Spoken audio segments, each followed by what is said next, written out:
Hey guys, it's Kate here from the Chiro Retreat. This week we're going to be talking about the jaw. Notice quite a few clients coming in with a lot of tension sitting in their jaw. Very common, particularly due to stress. So if you are waking up with a tight jaw or you're just noticing it's quite tender to chew, then definitely try this out. You're just going to grab your two fingers and you're going to be massaging right on that jaw, right sort of at the back of your teeth is where that main muscle lives.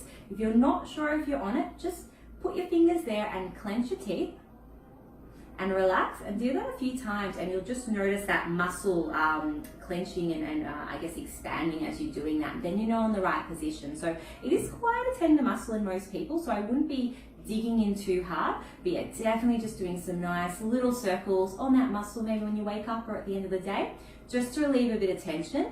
And you'll probably just notice that your whole head and tension in your shoulders will start to relax as well, which is pretty cool. So give that a go if you're getting the jaw tension, and if you're not, give it a go anyway, because most people it is pretty tight for. And if you have any questions, definitely reach out or comment below.